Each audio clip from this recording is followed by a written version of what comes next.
By the time you're done watching this video, you're going to know exactly how to use a burnisher, how to set it up, how to run it, and how to put it away. Step one, when you get your burnisher, you need to inspect the machine. If it's an electric burnisher, double check your cord to be sure the cord is not frayed, it doesn't have any defects. If the machine is a dust control unit, make sure you have a new, fresh dust control bag. In addition, inspect the skirt that goes around the machine and make sure that that's intact and not going to be a problem. The next step is to tip the machine on its back, put it up so that you can put the pad on properly.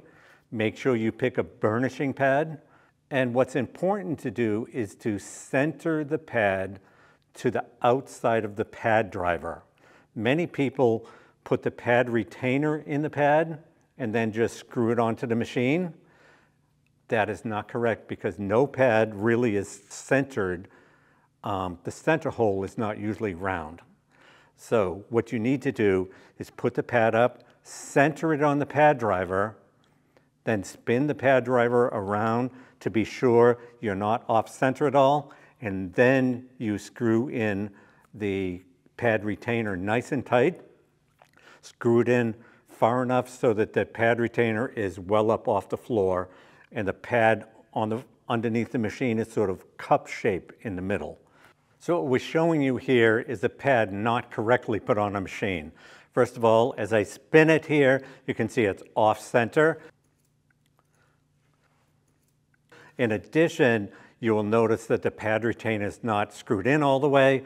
And so if I was to burnish with this way, I would get a lot of vibration and that center pad retainer would be putting a mark on the floor. You do not want that. Next step would be to put your machine upright and then release the handle down to the comfortable working height for you. Some machines have a floating handle, as we'll show you with this machine. And from that point, you run a burnisher straight like a lawnmower. If you think about how a lawnmower goes straight across the lawn, you're going to run a burnisher straight down, back and forth down the floor. And if you pass over once or twice, you should have a beautiful shine, and you just keep moving on. When it comes to one issue people have is that they get all twisted up with the cord. So it's important to always plug the machine in and then start close to the wall where the cord is plugged in and always work away from that cord so that you're not tripping and going over the cord as you burnish the floor.